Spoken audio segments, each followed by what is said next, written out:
Welcome to another day in the Matrix. This is Red Pill Podcast number 60. I hope you are having a beautiful day wherever you are. Appreciate every single one of you for tuning in this weekend. It is May 22nd, Sunday, and the market has been super interesting over the past week, but it's been beautiful to see the community over on Discord coming together, working like wolves, making sure to stay on track, not get overly emotional. It's beautiful to see you guys working together. I appreciate and I'm grateful for all of you guys. So I hope you're all having a good weekend, whatever you've been up to. I hope it's been staying positive and keeping yourself busy, staying in your creative energy, getting in the flow.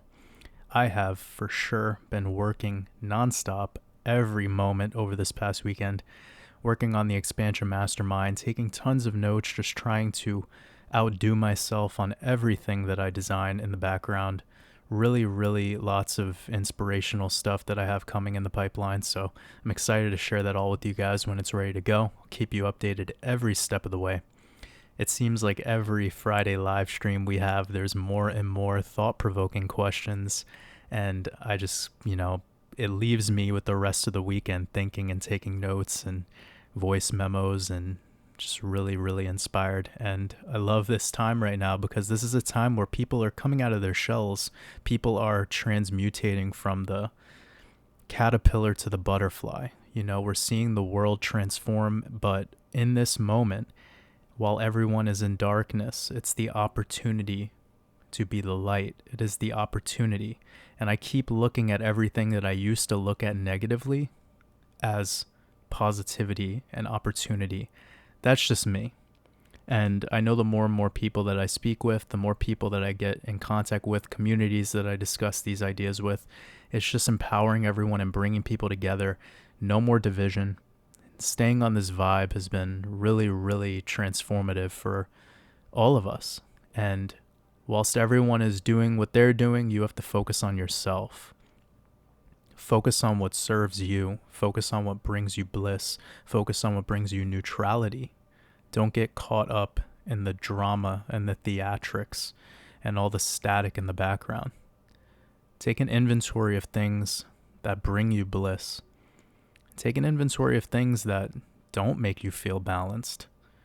And just by putting that down on paper, you're going to be able to see and identify how you use your time. What do you do on a daily basis? Do you do things that serve you, or do you do things that make you stressed and anxious? And sometimes that helps people a lot. It helps people to step back and actually analyze, what am I giving my attention to? Because your attention is such a valuable currency. So, not going to waste anyone's time. I really appreciate you all for showing up. I have this really interesting chart here, kind of a odd perspective of a trend line that I found on the Dow Jones weekly chart going all the way back to about 2011. I think the trend line extends out even a little bit further, pretty much through the 2007-2008 crash. You can see that the first leg of the bounce, and then we have this V-shaped recovery, back test of the trend line, and then we just continued on the trend line now going over a full decade. Revisited it after the next Shemitah, right back, double bottom, continued. One more touch point, and then we had this black swan event, but this, as you can see, was a very quick V-shaped recovery. Just a couple weeks, popped right back above that trend line, back tested it again, and then once we broke out of the high, coming back to this, I guess you would call this a macro structure, because it is a pretty long amount of time when you're looking at weekly candles, but I digress. Essentially, right when we broke out of that, went straight up, so this has been a really interesting trend line. And trend lines are trend lines, they are tertiary in my analysis at best. I try to keep it to real TA, and at the end of the day, anyone could come on and draw lines on charts, and you're not really going to learn much. But whenever I showcase them, it's coming from where I'm at with my experience, and whenever I do find a trend line that's thought-provoking, I love to share it with you guys because I understand that everyone's at different levels with their technical analysis journey. And trend lines are absolutely one of the easiest ways to get into, playing around with the charts because it shows you trend. And like the cliche goes, trend is your friend until it smacks you in the face. So we can see right here. I just wanted to show you how we've actually backtested this trend line. And I have this one piece of data that shows us coming down to this exact touch point. Like you can see, look at this wick. And then when we broke out above it after the V-shaped black swan event for the C word, we wicked down to it. We typically like to wick down into this and not spend too much time below it if we ever do. You see how this wick into this trend line has led to bounces and continuations? Now, I'm not going to say this is going to continue onto new all-time highs. I'm just letting you know where this market is right now regarding the overall decade or so trend for the Dow, and how this bigger pullback has been just week after week. I mean, there was a little bit of a relief here, but now I want to show you one more technical thing.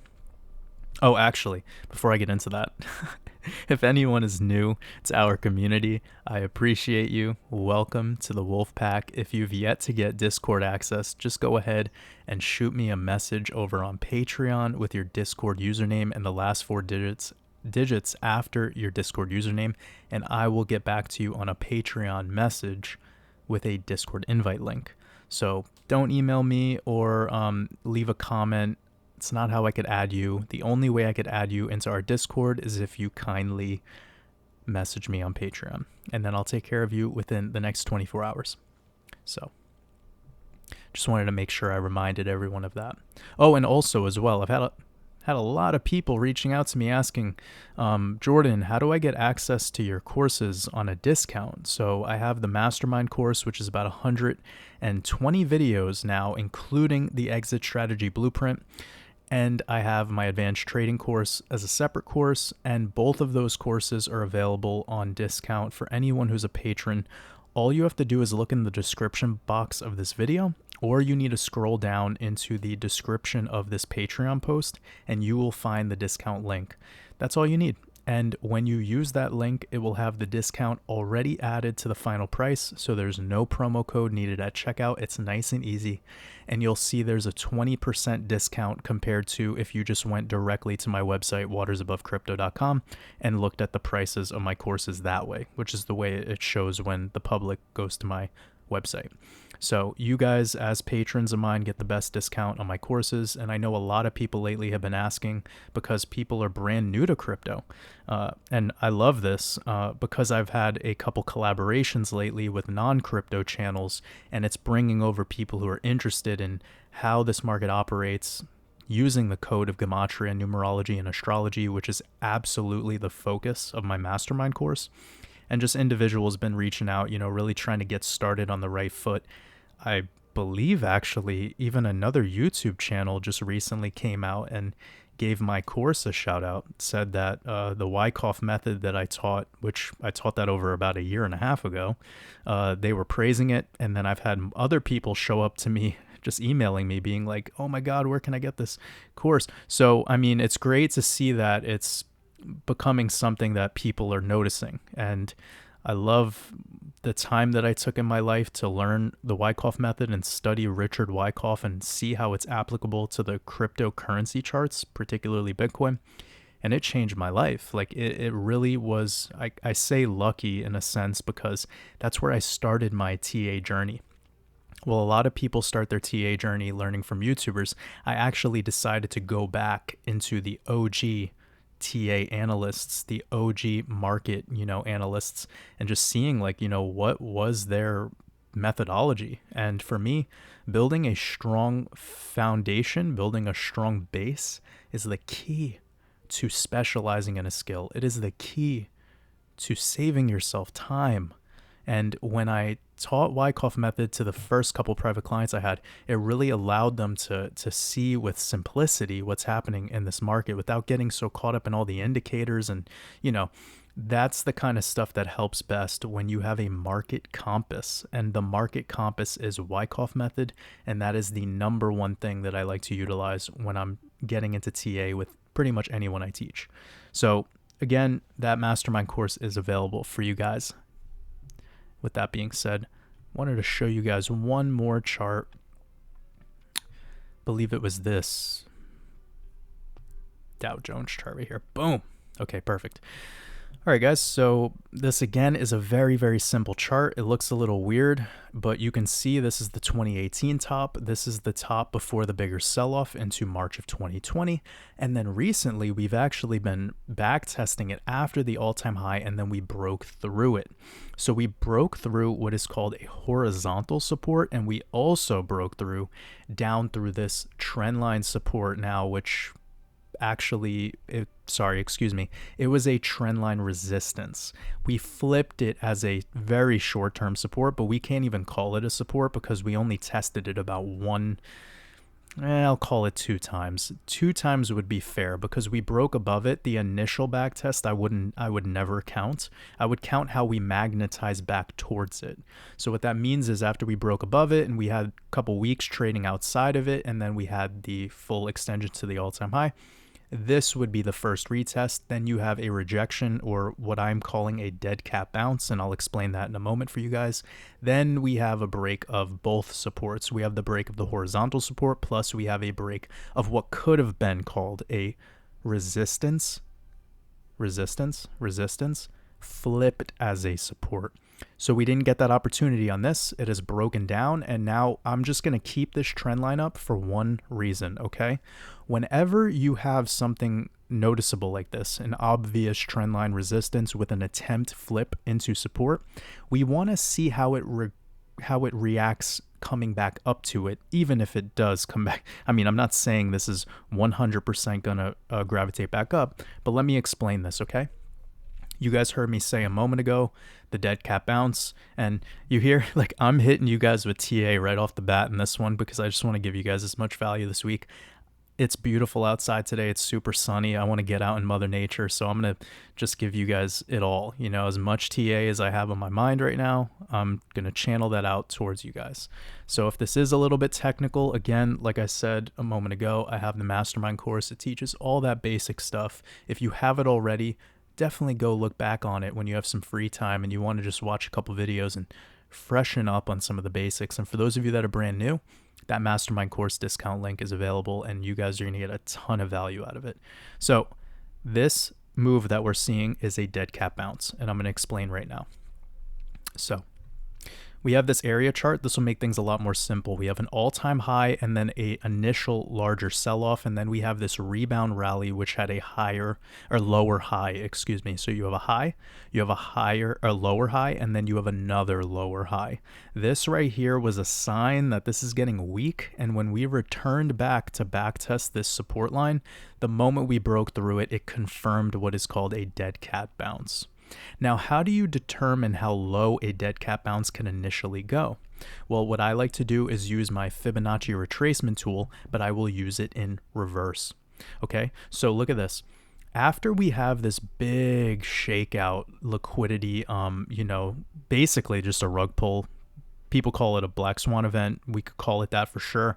But the amount of time that this recovered in was what we call a spring in Wyckoff method. What I mean by that is you have a very sharp V-shaped recovery with a volume injection. So you could see right here, the spike in volume just went from being pretty standard, even though you were on an uptrend, but then boom, right here, you just get smacked with all this volume increase, right? When you see that happen, plus a perpetual buyback and a slightly new high from where this quote unquote black swan event happened, you know that this was designed, like all crashes are. And as you guys know, if you've been following my work for a while, we could use things like Gematria Numerology and Astrology to determine when these moments will come. Of course, I made my channel after this C-word crash happened, but I've taught you guys many times the time frame between when the WHO declared the pandemic in March 11th of 2020 and 9/11 was 222 months. This was not by accident.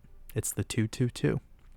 So where I'm going with all of this is we have this uptrend And when the uptrend stopped, it entered what's called a horizontal trading range. So you see this right here? This is pretty much perpetual uptrend until we broke the high in the structure, back tested the high right here. You can see if you look at my cursor, as we get above it, we need to back test it to confirm, and then the bounce continues, and then boom, right around here at 3,500 points, we started a horizontal trading range.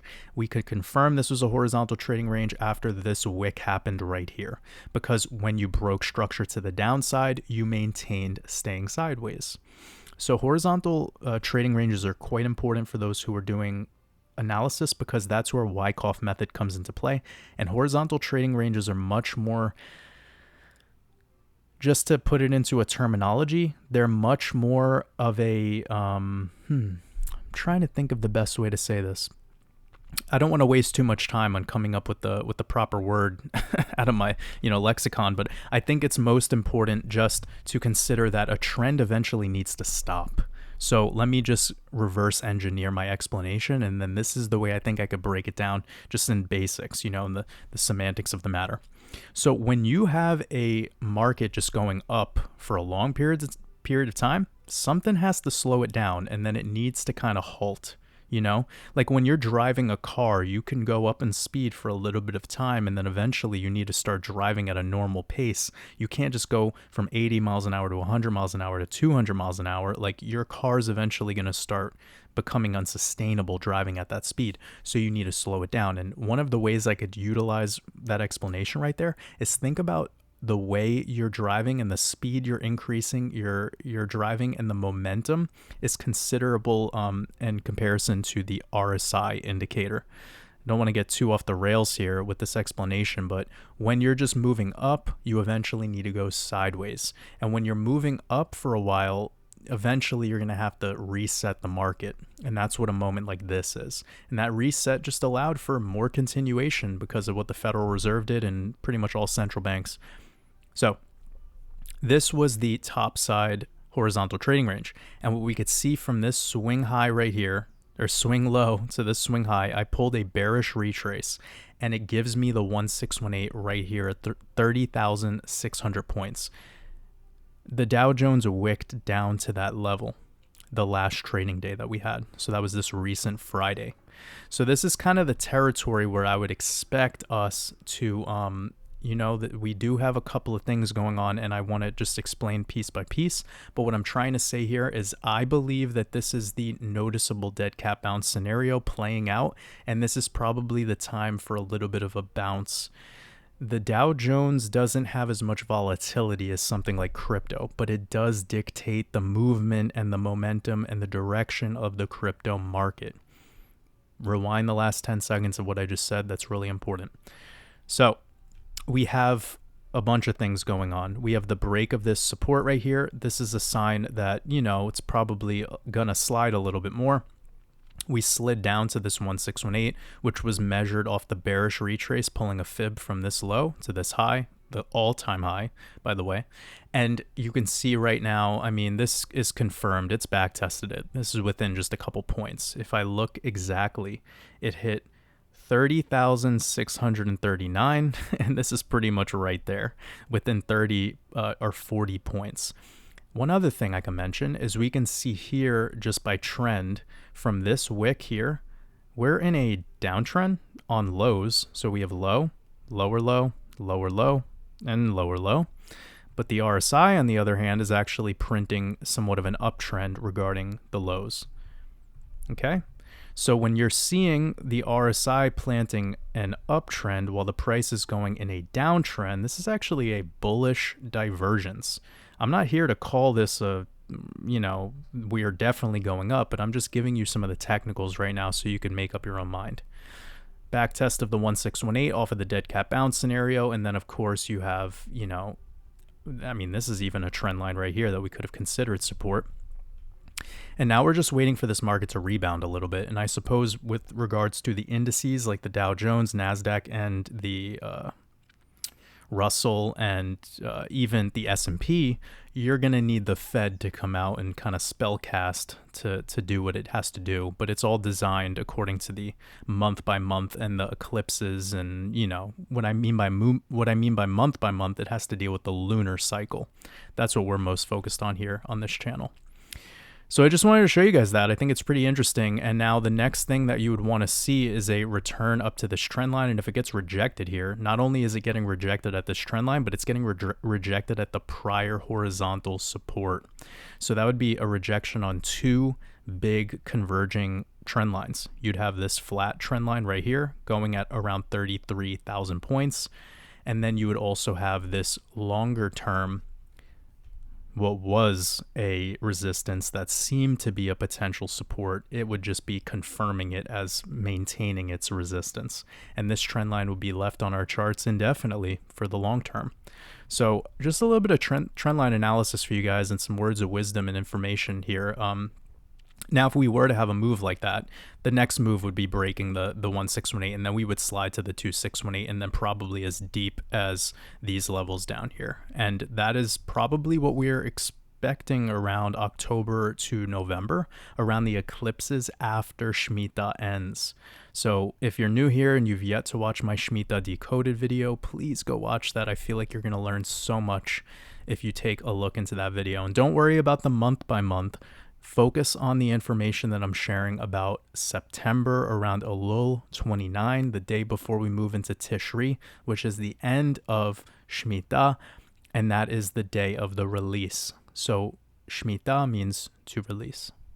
Okay, hope you guys enjoyed that. Now I'm going to show you guys a little bit of date numerology, a little bit of stuff right here, just to recap some of the things that I went over last time. Then we'll get into Bitcoin, ETH, XRP, and then our altcoins. Hope you enjoy the structure of today's episode as well. Thought maybe having it mixed up a little bit, give you guys some, different value. One moment, I'm just turning my phone on airplane mode so I don't have any distractions. Okay, beautiful.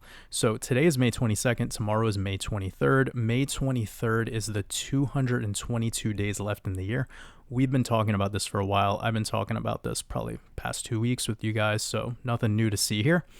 So let's talk about some other dates. I did bring up the 25th as an interesting date because that has the 72 date numerology and the 18 date numerology. And just to remind you, 72 we get with Bitcoin right there in the English ordinal cipher. That's a big one.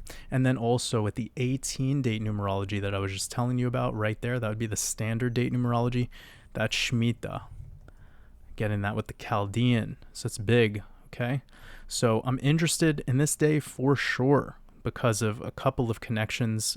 There's also this being the 220 days left in the year, not as big as the 222 tomorrow. Of course, I said that at 22 minutes into this video. You guys know how this works. Also, is today May 22nd? Yeah, it is. I forgot. Keep forgetting the days sometimes. I have to consciously look at the calendar. It's like every moment I'm not, working, I'm sleeping. So, okay.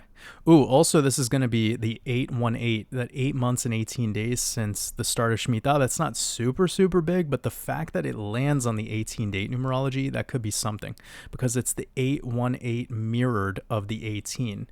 8-1 and 8-1, what is that considered? A palindrome? I believe that's what it's called when it's the same forwards and backwards. And that 8 and 1 the 18 is huge in Judaism. That's why I keep bringing it up. I also discussed this pretty deep in the Shemitah Decoded video as well. Let's move on to the next date. This will be the 29th. 29th is interesting for sure because this will be the 22 date numerology. So anything with the twos is big because we're in the 22 year and we're in the Hebrew year of 5782 during the Shemitah, which adds up to 22. 22 is the master builder, master destroyer number. You need chaos in order to have order, and that's what the builder and destroyer is all about. Look more into Shiva, and you get some nuggets of wisdom with that. Now, this will be the transition date moving into the new moon. And we know around new moons, we typically have a more bullish energy in the market. So around the full moons or even eclipses, depending on where we are in the solar cycle, we'll have bullish or bearish energy on the eclipses. But moreover, Lately, we've been seeing the eclipses have been more of a bearish energy, but the regular full moons are bearish and the regular new moons are bullish. So will this May be any different? It's May 22nd. We've seen Bitcoin go to 25,000 and so far it's up 5,000. I mean, it doesn't seem like a lot, but you guys know how Bitcoin is. If it was to break this support or this resistance right here around 31.5, I mean, it could slide up to 35 within 2 days. I mean, even a single day, Bitcoin could do that. I'm not saying it will do that. I'm saying that's possible. We've seen this market get really bloody, then go really boring, and then just go really bullish out of nowhere. So anyone who thinks that like this is impossible, they're too new to the market. This is the most chaotic asset that exists, and it's really important to be open-minded, especially if you're someone who gets emotional around these charts. So 22 date numerology could be something, and then as we transition into the new moon, we're going to get that 77 date numerology. Sevens are huge, right? We know that the 7 is big because we're in Shemitah, so that 7 is obviously massive. And then, Judaism giving us that 77 right there. So that's important because we're following the Hebrew calendar, which is including the lunar cycle as well and the solar cycle. That's what's interesting about the Hebrew calendar as opposed to the Gregorian calendar. That's why I really like the Hebrew calendar also, because of the obvious every 7-year financial collapse that happens somewhere in the world. Some of them are global. We know that. Now, let's move this into the last day of the month. This will be the monthly close happening on a very weird Tuesday. But let's just analyze this really quickly. This will be the 151st day of the year. 151 is the 36th prime number, 36. And that 36 comes back to Ethereum and also Bitcoin. But let me just show you about Ethereum really quickly. We can see that's giving you the 36, and Ethereum is the ether, okay? This is very important. Ether is the upper air the gods breathe, the etheric realm. Now, ETH is also giving us that 15 in full reduction, and this just so happens to be the 15 standard date numerology.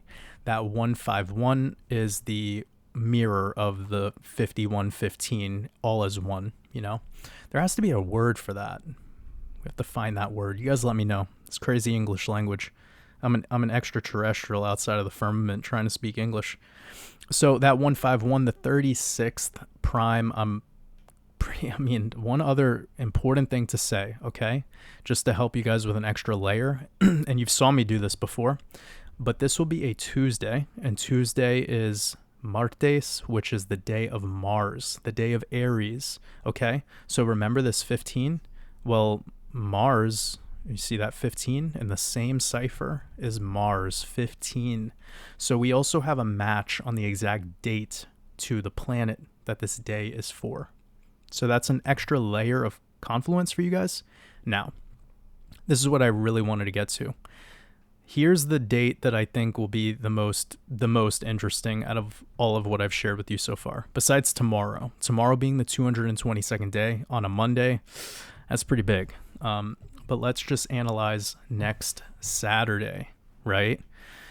So take a look at this, guys. Next Saturday, May 28th, is going to be the 21 date numerology, and it will be happening during the 21st week of the year. Okay? So during the 21st week of the year, we have the 21 date numerology on Saturday, which is the day of Saturn. And Saturn gives us 21 in Chaldean, of course, and full reduction, but that's 3 matches all to the same, that's big, okay? The Sabbath day next week is probably going to be ritualized somehow, some way. We're going to have to see how that all rolls. But one other thing to mention, too, is you see how Shemitah started. This is the day that Rosh Hashanah last year. This was the day it started, and you see it started on a 21. The 21 is 3 sevens, 777, the jackpot number. Okay, so that's an extra layer to get a little bit deeper, but we started this Shemitah on the 21 date numerology. This will be the 21 date numerology, and the other form of date numerology that I like to use with double digits is going to be the mirror of the 57, the start of Rosh Hashanah. So this is all about Saturn, okay, because it's the Sabbath year. Like in Judaism, you have the Sabbath day, which is Saturday or Saturn day. And then every 7 years, you have the Sabbath year, the sabbatical year, which is Shemitah. So that's a big connection, and I hope you guys find some value, and maybe you could help further this with more decoding. Maybe this is an important day where other things, big events have happened in the past. I would love to know your thoughts. Haven't had too much time to dig any deeper, but I am a decoder who just looks at the numbers, and I have a catalog of memory about the mythologies and astrology and all of these esoteric connections. The exoteric stuff is usually what you guys help me with, what you guys have been really helpful in the community sharing. So I appreciate all the decoders that have been helping in our Discord. You guys are incredible. So there we go. I think the next big date to put on our calendars is Saturn Day, May 28th, the 21 date numerology, all tied to this 21, the 21st week of the year. Boom. It's going to be big. Okay, so let's get into the charts. Oh, also, I know that 21 giving us scandium, and scandium in the periodic table with the atomic weight of 44. Okay, 44 has been a huge number over the past month, just like Elon Musk, who is Elon or Elon. Remember, L is Saturn. Elon sells or buys Twitter for 44 billion, which is probably a lie also. Like I don't have the time and or care what this fraud does, but just letting you know, I think it's pretty interesting on the periodic table how we're getting that 21 scandium for Scandinavia, but then also that connection to that 44 atomic weight. Huge. Let's get to the charts. I'm having a good day, guys. I hope you're all having a beautiful day, wherever you are. Take care of yourself. Focus on yourself. So, similar actual bullish divergence scenario going on with Bitcoin slightly. We could see noticeable RSI uptrend forming officially on the 21st of the year, which is about the beginning of the year, and then moving into higher lows on RSI around May 9th, which was about 2 weeks ago. And since bouncing off of this short-term trend line, I can't confirm it as a trend line because typically you want to see 3 touch points. But with that being said, we also see this is a noticeable downtrend. We have a high, and then here would be, successive lower highs. And then right there was the break of support at the 236 fib here. And that would have been in alignment with this big cluster of trading that happened about 1 year ago to this day. Now, after this bounce to this level, this was another one of those levels that I showed you guys probably a week ago in the charts and how that all went down. So look at the reverse fib that I pulled, and then I'm going to move on from this quickly. But I pulled a reverse fib from this level right here up to the swing high, and that 1618 was perfectly back tested on this wick. Then this trend line that I've been showing you guys for like probably a month now. Look at this trend line, man. This is undeniable. This is beautiful. I love trend lines when they work, like when they actually show you trend, not to be making calls or not to be like confirming anything, but just to show you where price likes to gravitate to. When you start analyzing trend lines in that fashion, you're going to become a much better trader, because a lot of traders, they trade off of trend lines, and that's not a trading tool. That's like one of the worst ways to trade. So knowing trend is important, but trend lines can be mixed and matched and drawn however you would like. And what this does is it makes novice analysts start to be biased towards a specific direction, and they don't zoom out and look at the big picture. And crypto could do anything, during a Shemitah year, it could really do anything. It could really finesse people and do some wild stuff. So with that being said, this bearish retrace pulling perfectly to a back test at the 1618. And now look at this green trend line.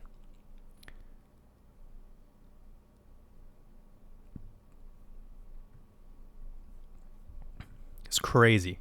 these trend lines going back to 2 bull runs ago. So this was 2013, bear market bottom, retest on the C word crash, and then again, boom, retest. And this barely lasts below this line.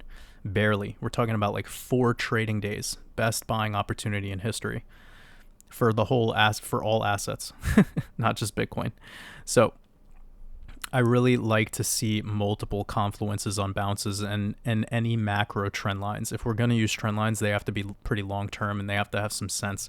They have to start aligning with other things. So besides this bullish divergence that I located between RSI uptrend and price downtrend, simultaneously, we also have the MACD on the daily flipping green histogram, but we're still far in the negative. So this, it's not even worth really mentioning, but one thing to bring up. Now let's look at some of our exponential moving averages and see if we're getting anything on the daily chart. Nope. And these are far down. I do need to turn on my 8 and 55. Okay, so now we're seeing this 200 simple moving average and 200 exponential, these 2 green lines right here, are converging perfectly with the average bounce level off of measuring how Bitcoin recovers after it hits this trend line. So from here to here, 29, here to here, 27%, here to here, 22. This one was more of an anomaly, but on average, we're getting about a 38% bounce off of the trend line, which will put us somewhere around 42 to 43K. And honestly, with Bitcoin recovering a full swing of 60 to 70, and I'm not saying it will do this, I'm letting you know the charts, okay? I want to clearly delineate those two things. So if Bitcoin does have a 50 to 70% buyback and gets rejected into this 200 simple moving average, this could inject quite a bit of liquidity back into altcoins. So right now we're having what I'm pretty close to saying, like, we're making bottoming territory kind of in the making for the macro. After Bitcoin continually just wanting to keep around this 30K level, like, look at this. It's like it doesn't want to budge. It's stuck here. And the volume has decreased substantially since this bigger pullback. Now, I do think after Shemitah, we're going to see a Bitcoin price around 20K, maybe even 11 to 13,000 after Shemitah is over. So that would be the end of September moving into October. I do think that that's possible unless there's some sort of miracle between now and August. Meaning anything, if Bitcoin was to get above like 51 before August, that would be miraculous. I mean, be really, really something, because all the people who've been taking the last 2 months to be overly emotional to the market, those people are going to want to start FOMOing back in, and it's probably not going to be too good for them. So let's gravitate those individuals over to our community, because here they can learn something, they can manage their emotions, and that's really what this is designed to do. Knowing the code of Gematria Numerology Astrology and having a basic understanding of technical analysis allows you to step back from the drama of the average sentiment investor, the person who's just swayed up and down by the price action, and their emotions follow suit. Remember, if you're only happy when the market's going up, what are you going to do during a 6-year, bear market in the stock market? Or what are you going to do during the 2 to 3 years that the crypto market is correcting? Right? You can't just be unhappy when the market's down. It should be the opposite. You should get excited when the market's down, because that is an opportunity. It goes back to what I said at the beginning of this podcast. So this is definitely, I really can't say too much. If Bitcoin was to break these levels, retest of 25 and filling this wick is a very possible thing, because we've seen Bitcoin do it before. Here we had this flush out, tons of wicks, and then we filled it out before a relief rally. Will Bitcoin do that again? Sure, it could totally do that again. What will you do about it when that day comes? That's what matters most. So if Bitcoin wanted to fill out this wick, it absolutely could, and then maybe even bounce on this trend line at 26. We'll have to see. The one thing I can say, though, is this is typically the time to build a little bit of support and a little bit of structure after an eclipse. We've noticed this lately after eclipses, especially when they correlate with Mercury retrograde, which will end about the beginning of the beginning of June 3rd, I believe, time frame. That's typically how the market goes. You know, let me reiterate what I just said here with this chart, because then I don't need to confuse you guys. Let me turn off everything except what matters and reiterate what I just wanted to say.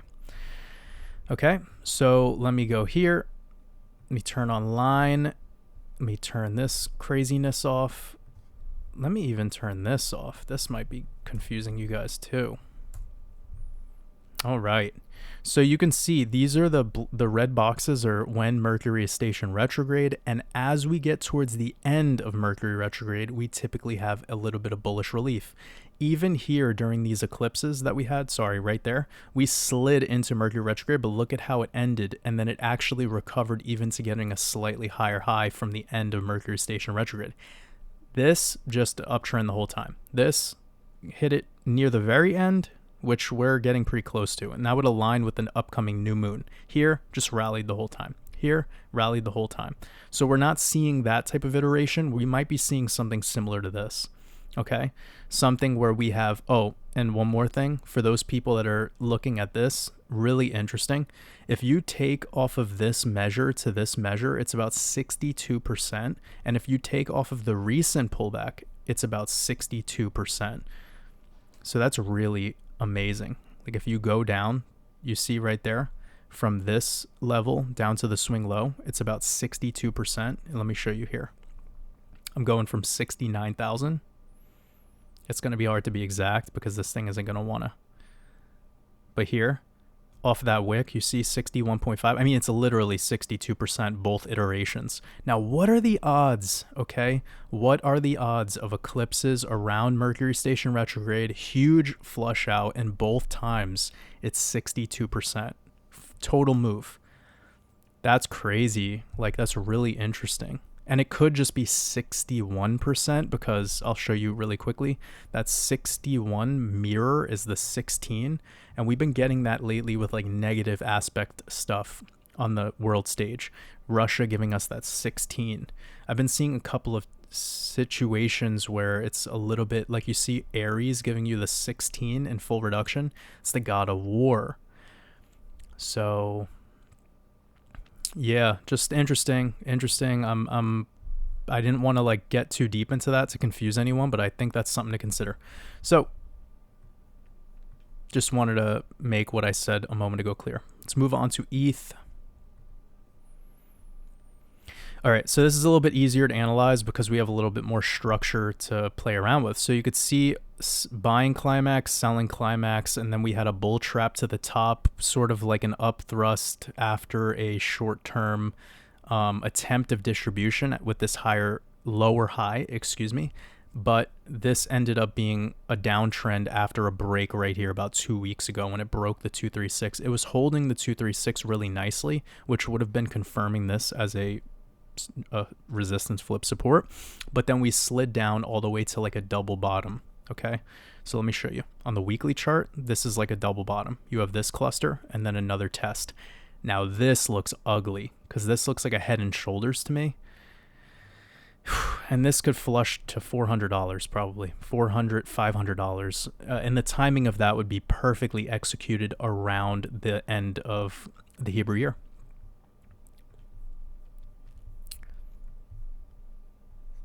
Into this territory right there. Boom. And if you were to consider all things, you're looking at, 90%. And if people don't believe that's possible, let's just go back to the last bull run and you're going to see 94 to 95% losses. The swing is noticeable, but there is relief along the way. This wasn't as parabolic of a blow off as this was. So this is why I call this moment a bull trap, because it got people thinking that this was going to keep going up. Of course, that's how the market makers operate. It's not in their favor to replicate structure one-to-one, because when they replicate a structure identically, it gets people to believe that that's exactly how it will happen again. And we all learn our lesson from those moments. So it's a good thing. Don't take any failures as a mistake, because all of your mistakes were your greatest choices. But this is looking obviously like a problem, because rejections at the 702, that's a clean level to call a bull trap as well, plus dead cat bounce scenario. I'm not going to fully commit to dead cat bounce just yet, But if I was to pull a bearish fib, we could see how that goes. So I'm going to go off this fib up to this. And this would be giving us an ugly, we're talking about a break of structure down to 1500. That would probably be the first level that ETH goes to after it breaks. And that could be, I would anticipate relief first, though, because we're starting to see a lot of bullish divergences forming and, retests of support, macro support. So my bias is definitely a little bit more relief rather than more short-term continuation to the downside. I would still suspect Bitcoin to make it until the end of Rosh Hashanah to have the big dump, because that's typically what we've seen happen in the past. So the 2,330 area is going to be a little scary for ETH. It has to get over that area so that it doesn't confirm these back tests as a resistance. And that's the same story with Bitcoin around 3,600, I believe. 36,000, to 37,000. That's about the range you want to pay attention to Bitcoin on relief. On the downside, it's filling out that wick to 25 if that was to happen. XRP is going to be a fast one today because there's nothing really to report on. Pretty much the same TA that I just shared with you guys is the TA that is applicable for XRP because of this chart. It's flushed down to a double bottom sort of scenario if I show you right here. So here we had the rally into the Flare network nonsense, and then we had the SEC sell-off, and then after we got out of that structure and had a little bit of relief, we back tested this level before the buying climax in the short term. Now that first big move, like I know Elliott wave theory people, might have been considering this in an alternative fashion, but needless to say, now that this has gotten back to that 40 cent level, that's about this structure right here where we played around before this momentum. Okay, so you can see that 60 cents has always sort of been a weird level for XRP. It's where we got rejected on this crown top. It's where we got rejected here before the backup phase. It's where it got sort of trapped here before the automatic rally in this particular iteration. And then it's where it keeps gravitating back to. So you see right there, if you just pause the video, it's about 60 cent XRP. Tried again, rejection, and once we couldn't hold 60 cent, it broke, okay? And when these things break, this is kind of time to look for a spring in Wyckoff method. Will XRP perform a spring? We would hope, but we would only know if we can clear 88 cents. So it's like, come on, that's quite a bit. That'd be 100% plus gain from right now. And Bitcoin would need to pull off some gains to make that happen, just unfortunately. Or there would need to be some crazy news that hits that facilitates it. And I'm sure when we look back, it would have some tie into a big numerological connection. So let's move on to VeChain. We haven't touched on this coin in a little bit of time. I do believe there's something interesting to show you guys with the macro. So I'm not just giving you the same analysis across all coins. But what I did right here is you can see I used candles, and I'm going to pull from this swing high down here to the swing low. This full retrace from this high down to this level right here is about 95% losses. That's very typical in an altcoin. And then right here, you see a rally, lower high comparatively to around here, but then back test of a key level before it went all the way up to the 10 spot fib extension. Now you can see this was a macro fib pull. We don't do these too often. We don't really tend to move into these more obscure, macro fib pulls, but I feel like this could just add something different of value for you guys. Now, after the perfect rejection at the 10 spot, we can see that it's gravitated down to the 1618, and after breaking down from this 1618 right here, it came all the way to backtest the golden pocket. I like to see this because if you were to just notice, I'm going to take this off for a moment, then I'm going to place a horizontal line across the screen for you guys.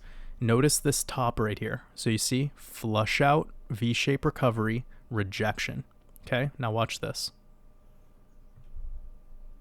You see where that line goes? Let me remove. So what was the rejection before the backup phase, which led to the buying climax, we've just gravitated back to it to backtest it. So that's a good thing. Now, if VeChain wants to break below this level, then yeah, it's going to slide probably back to a penny, okay? But in the meantime, this is a very nice thing to see regarding structure in the long term, and it's better to just rip this band-aid off now. And you could see this is followed by about a 92% decline from all-time high all the way to wick low. And now when we pull these percentage moves, we're pulling it from the extremes, okay? We're pulling it from an all-time high. Most people aren't buying at this all-time high. Most people are buying within the horizontal trading range, okay? That's why I was talking about horizontal trading ranges before. They're the longest amount of time you have to capture your initial investment. Here, horizontal, the moment we broke out of that horizontal trading range, we back tested this area right here. Look, I'll show you. This is just pure TA, okay? Look at that. Rejections, rejections, break up, back test on the rejection level, confirming a prior resistance as support. Boom. Okay? And it shoots up quick. Now we're back testing into this horizontal trading range. So I hope you see what's going on here, and I think this is something valid to consider.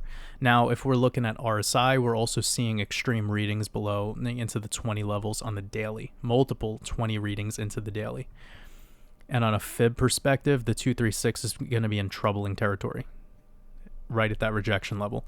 So that means any long-term holders of VeChain who are worried about the end of Shemitah and you want to try to get out, you of course have your exit strategy built out. Anything could happen in this market. This market could pull a Zilliqa on VeChain where it just went up, 1,000% in a couple days. It was probably about 600 to 700% in a couple days. That's possible, guys. I'm not saying it will happen, but that's possible. And when it happens, are you going to do what I did where I reacted to that and I sold my Zilliqa at 23 cents? Or are you going to get greedy and wait, right? I'm just prepping you guys to get ready with the mindset because that's all that matters. Don't worry about all the other noise in the background. Remember the beginning of this podcast. So this level of 8 to about 18 cents, that's the huge range that this can swipe into very quickly before continuation of rejection. Now, 92% so far doesn't leave us a whole lot of room, so it would enter back into this horizontal trading range if this is not the bottom, okay? But to me, 1 year after, look at that, about 390 days plus 90% losses from the top. This is about what a selling climax is. So take back all the things that I was just talking about and consider that this might be the selling climax for VeChain. That's not the exact bottom. It's just to let you know the exaggerated sell-off is probably in the midst of being complete. Now, it could go lower. It could go a full 95% just like Ethereum did. It would just probably take a little bit more time because this has already been perpetual, over almost 400 days now. And look at ETH when it did this. Let me just show you to reiterate. I'm taking from this top over here on the day it happened down to the swing low, and you see the time frame, 338 days. It took a full year to lose 94% of its value, and then look at the rebound. It went up an additional 300% into the next 200 days. That was annoying to people because people weren't sure, like, what the hell's going on? And then it double bottomed after that C-word crash and then continued on to fulfill its bull run. So I think that's why that person who had that other channel was giving me praise regarding my work, because I was showing the macro cycle and how when you do enter these prolonged bear trends, you have to have what's called an automatic rally or an automatic reaction. And this was the automatic reaction. After you have a 95% losses, you have to have a little bit of relief. And remember what I just said about VeChain, be careful about the 236. I said probably verbatim, the 236 is going to be in a scary position. The reason I said that is because we are far below what that fib pull would be, and that's typically the rejection area.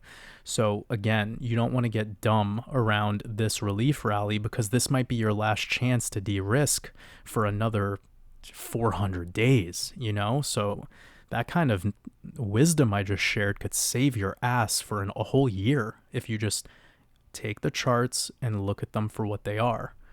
Don't get too caught up in anything else. This is about your money, your investment. I'm here to just share the truth. Okay. We're moving on to Hex. Okay. Lots of controversy around this one. I have some friends even that are heavily talking to me about this coin. I had somebody send me a Richard Hart interview. This guy is a class act. I mean, woof. He's super funny. And at the same time, he's very intelligent. So he's a weapon. He's like such a high IQ that he can run all over anyone that tries to fuck with him. And that is really a hard guy to deal with, you know? He's too smart, and he gets interviewed by a lot of people. He loves flaunting his wealth. He's quite the character. He knows he's a cult leader. He knows that this Hex, whatever they call themselves, Hexicans. No offense, but like here, we're anti-cult here. We're about exposing the cults. We're about breaking people free from the XRP army and the Link Marines and the Bitcoin maxis and the fucking Vitalik Buterin lovers or whatever. Like, this community is to be self-empowered. We are a community of self-empowered lone wolves who have found our tribe, and we're here to start with saving ourselves. Then we could save our, you know, through your action, you empower your community. When you're self-empowered, you shine the light that casts over everyone else, okay? So when people are just following a guy who has 6, you know, Lamborghinis or whatever and Louis Vuitton teddy bears in the background, like, sure, that's cute and all, but like, and I get it. A lot of people love this guy because he quote-unquote made people millionaires. He didn't make you a millionaire. You just bought a coin and sold the coin at the proper times. Like, did Satoshi make a bunch of people millionaires, or did somebody just decide they wanted to put money in it at an early stage and then sell it when everyone else was too greedy? You know, like, these coins don't make people millionaires. You make yourself a millionaire. If you're going to say that Richard Hart made you a millionaire, you don't know anything about money. You don't know anything about wealth. You don't know anything about pretty much anything, actually. That's savior complex talk, okay?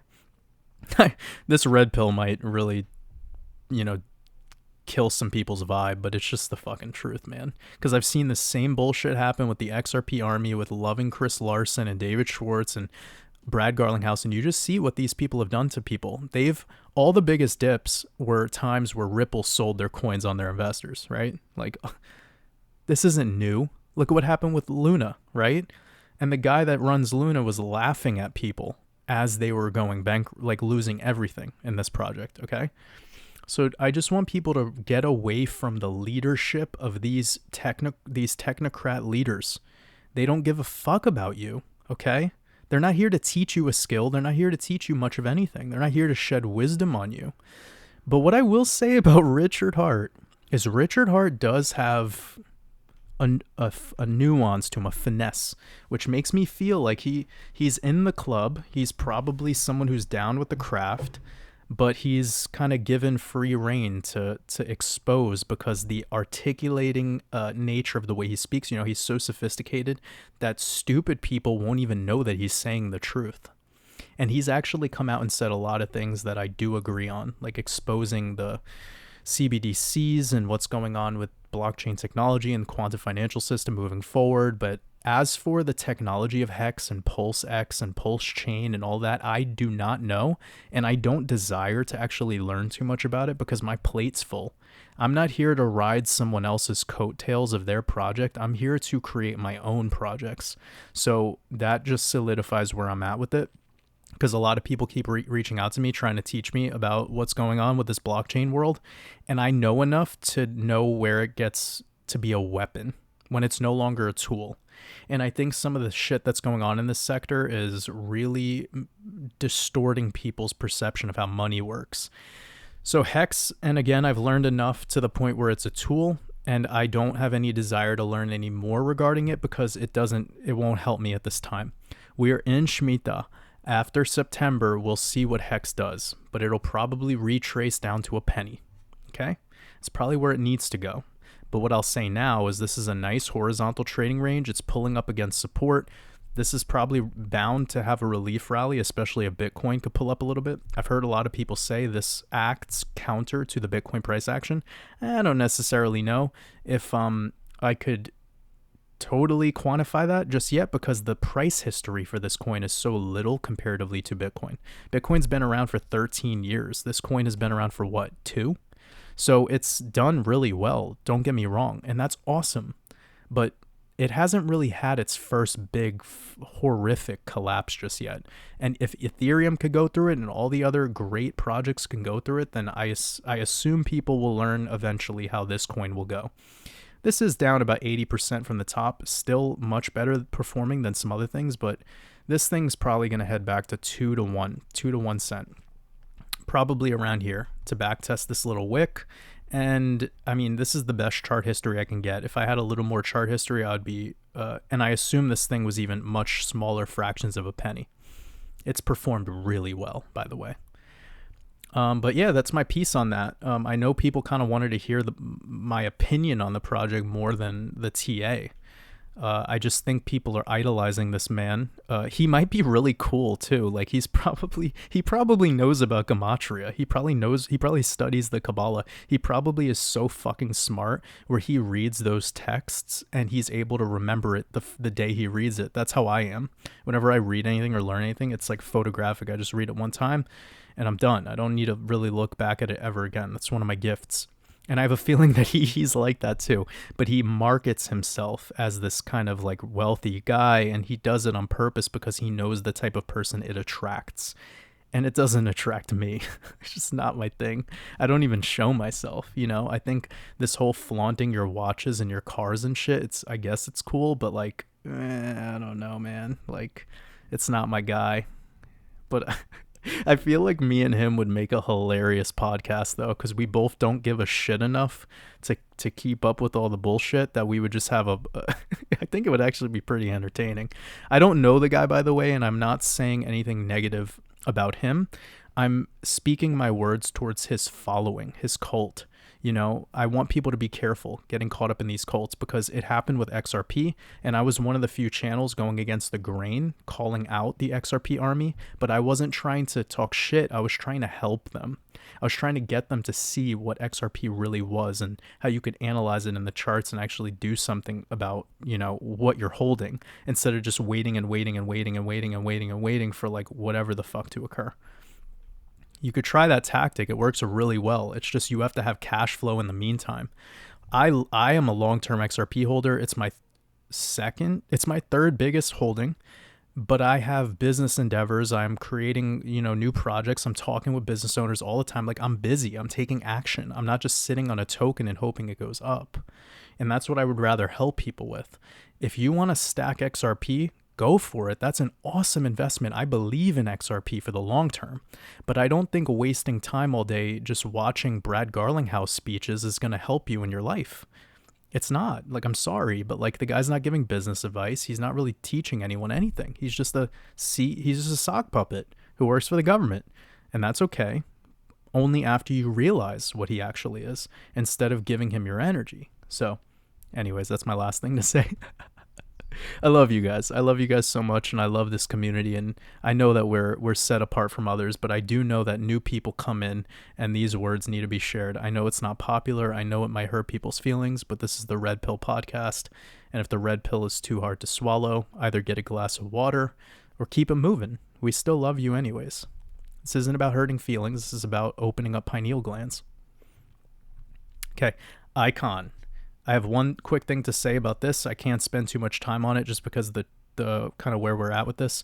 This, in my opinion, is the automatic rally. You see its slight rejection below the 236. So this is a macro fib pull from the all-time high going down to the swing low. And right there, it's the same thing that happened with Ethereum, okay? Ethereum came right up below the 236, rejection, entered a downtrend, and then it literally proved a downtrend with a full loss.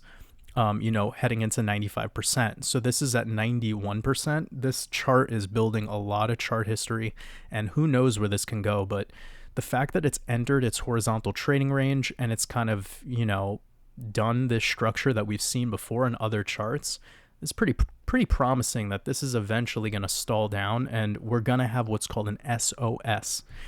And an SOS is lovely because you break the automatic rally structure, and that would probably be indicative of getting above that 1618. And then once you do that, you're heading to Valhalla.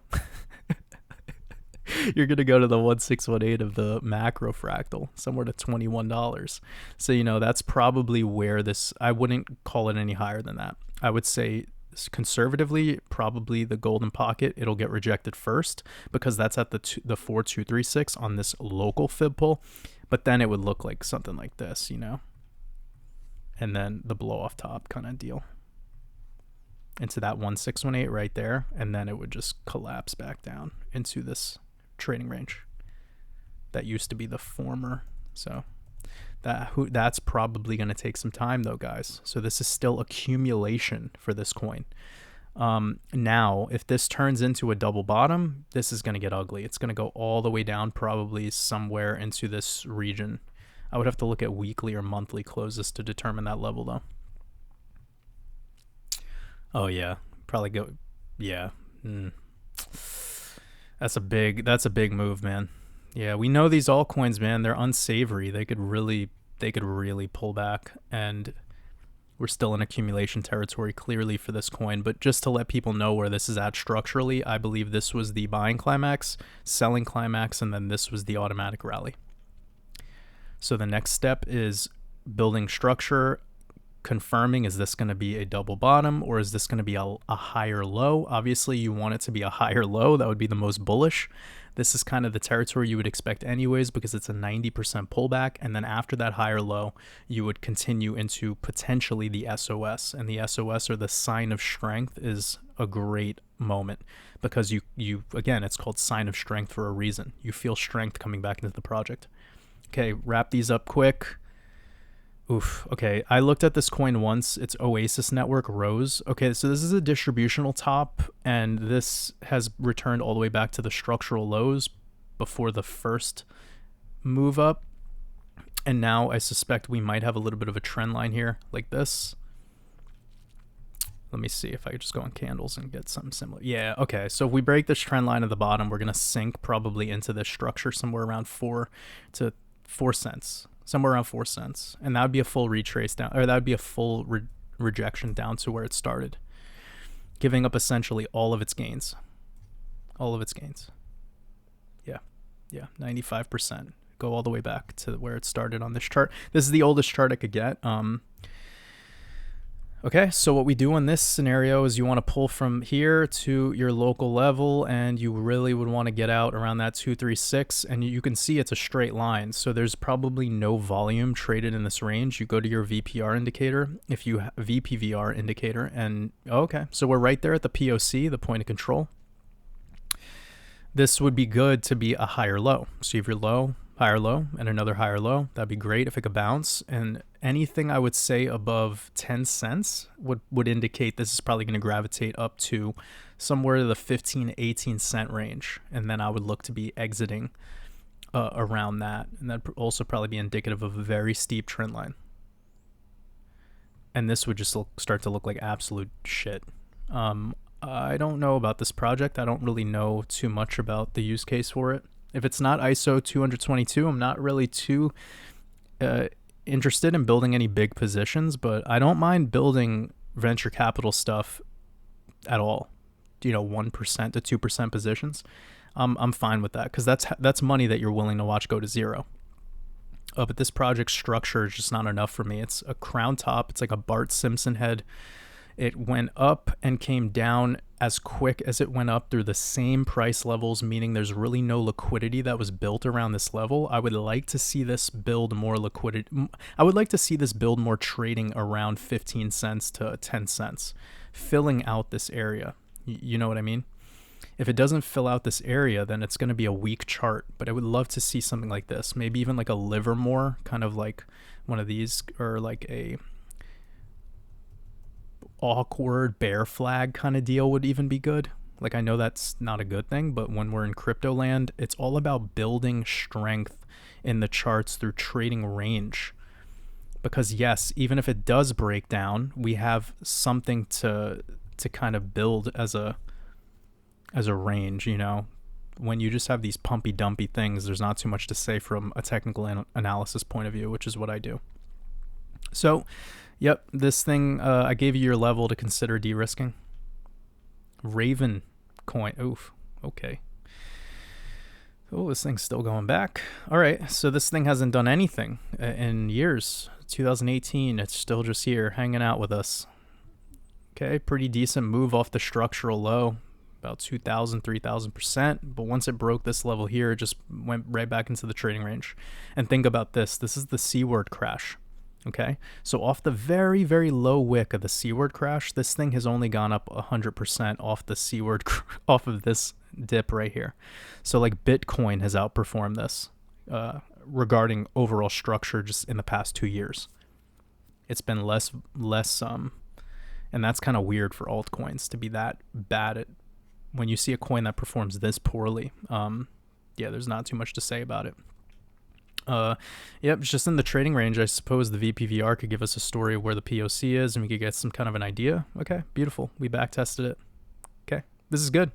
I would like this to be a higher low because then you have your low, higher low, and then maybe you get back up to that 236. And because this is so suppressed, this could even have an opportunity to get back to the 382. It would look like a little bit of a jump though, pretty quick, and it won't last long. But I wouldn't be freaked out if this thing went to 13 cents and then just continued its structure. So you see here, low, high, higher, low. So lower, high, excuse me, lower, high, lower, high, lower, high, lower. It's just perpetual lower highs. And then here was really where it decided to take a shit after breaking support right there. So yeah, I would not even be weirded out to just call this the first top after the initial buying climax. And then this would be the area to kind of see it return back to. If it was, that would look like a spring in Wyckoff method, and that'd be awesome. So all right guys, I believe this is it. I went above and beyond this episode. I wasn't expecting to share so much information, but that's just how it goes, freestyling the red pill. And I hope you guys had a beautiful day and enjoyed this podcast. I'm sending you all lots of love. Again, remember that mastermind course and advanced trading course is available for a discount to all of you guys over here on Patreon. The link with the discount already included is in the description box and also in the pinned comment. You'll also see it in the Patreon post. So don't forget to leave your comments of next week's coins you want me to look at over on Patreon video that I'm posting right here. And I will be catching you guys earlier this week for another YouTube video. Appreciate every single one of you.